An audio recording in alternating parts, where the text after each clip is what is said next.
Well, now I want to talk about preferences. And preferences are preferred setup. So I'm going to Machine here, and we'll go to Preferences. You'll see it right here. Click on Machine, we go here, and we get this dialog box, which is our preference dialog box right here. You can also access the same information right here in our Plugins menu. Pull down here, go to File, scroll to the bottom, and we have Preferences. Great. Now, here we have General Preferences on the top, as you can see right here. And for our general preference, we have our startup. Now, if this option is checked, the last project that you're working on will reload into Machine when you load Machine up.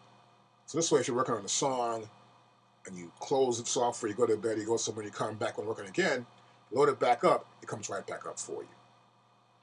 Next, we have our recording audio. And this is our preferred project folder. So, when this box is checked, the samples you record will be put into that project folder. So it'll all be organized in this one folder, which will be the samples that belong to that project. Now below that we have our MIDI setup. And this is for MIDI offset sync. Now sometimes, depending on your various devices or variables, such as the speed of your computer, your audio interface, your MIDI interface, and the latency that you'll have between your audio and, let's say, your MIDI settings, that you may experience, this lag time and a lack of synchronization between the machine and other external MIDI master devices. So to compensate for that, you can adjust the sync offset right here. Let's say you put a kick drum and you want metronomes on both the machine and a metronome on an external device that could be controlling a master or slave device. And you play them all at the same time when you press play, one may be out of sync to the other. And so what we would do, we would compensate it for here, right here in terms of these numbers here, which could be in terms of milliseconds. So we can compensate for the variable speed because of the problem of, as I said before, computer, CPU, latency within the softwares. Now below that we have input channel. Now here is our input channel. What we can do, we use this input channel to control and set the MIDI channel that you want Machine to receive MIDI messages on.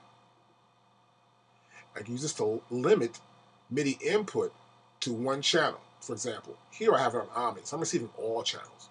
Or I can select one channel from 1 to 16 to receive my MIDI messages on. Now below General here, we have Default. It goes right here. It's the Default tab. Now here in the Default tab, we can set the pattern length in terms of beats. Now in terms of beats, when it says here it's 8, which is my preference, that means that's 2 measures. 1, 2, 3, 4, 1 measure. 2, 2, 3, 4, 2 measures. So essentially, it's, let's say 4, 4, that would be 8 beats. So 8 beats. If you want to do 1 beat, you grab here, you pull down, and you go to 4. And that would be, 4 beats would be 1 measure. If you want to do 1 measure, that is. Next we have input. Now when you're recording into the Machine system, let's say you're going to try and make up a beat somewhere. You're going to hit those pads, you're going to pull up a metronome, and make sure you're going in time. Well, some guys don't want to quantize. They have a loop they're trying to play to. So you might not want to quantize. Or you can quantize and record only. That way it's quantized. When it plays back, it's going to be quantized. Or you can make sure it's quantized and play and record. So 3 options we have for quantizing. Now below that we have Template Project. Now here you can select a project that will automatically be loaded when you start Machine in standalone mode. That's the Machine in standalone mode. So you start the project, say I'm going to look for a project, you click here, and you'd find one. Save Template Project. See that? Let's cancel that out. Or we can do it with a project that will automatically load when you start Machine in plug-in mode. Okay? Now below that we have user paths. Now user paths, you can use this to locate libraries. or locate, let's say, sessions. You may have sessions somewhere on your computer. Well, this will set the path up for you to locate it. So I can add a path, I can remove, and I can rescan a path to make sure it's finding the data I'm looking for. So if I have changed, let's say, the content of a selected directory, and such as, let's say, I removed files or added files from a different section someone gave me, you should rescan it in order to let the machine know which files have been removed or added so that they show up in the machine library. That's important. So rescan is a real important thing to do when you're getting rid of files and moving files out of your system. Next, we have libraries. Now, libraries, you can click on this button here to rescan, and the machine factory library will be rescanned. Now, this is useful when you have moved, let's say, factory library sounds to another hard drive. Or I tried to import some sounds. Until I get my sounds from battery, I'll throw them in the machine. I want machine to scan them and see if they're in there and make sure all the files are actually in that library.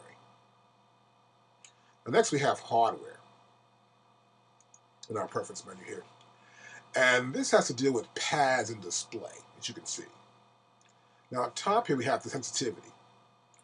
Now, we use the sensitivity slider to adjust how sensitive the pads respond to your touch. Sets the minimum threshold at which machine will register a hit. So if I want to make it real sensitive, I bring it up here. If I just tap it, it's going to hear it. I get down here, I got to really hit it hard. Okay? Now here we have velocity scaling. Now velocity scaling determines how your playing is translated into velocity values. It means how hard you hit it. So it translates, oh, we hit it this hard, that hard. So it's sort of a setting. It scales whether you hit it this hard or that hard, a heavy hard, a medium hard, or a soft hard, let's say. Starting from soft 3, which is a soft touch, is enough to like get a little sound, all the way up to a hard 3 or linear. And you'll see it right here. I'll pull it down. We have soft 3, we have soft 2, soft 1, linear, and we have the hard 3. These are scaling options we have here. I suggest you test them out and see which works best for you when you are hitting those pads on machine, on your hardware device. Now below that we have display. So the brightness slider allows you to adjust the brightness of the left and right displays of the machine controller. So I can adjust the brightness of these displays. I can bring it down to, and they come down. So it allows you to adjust the brightness of this display.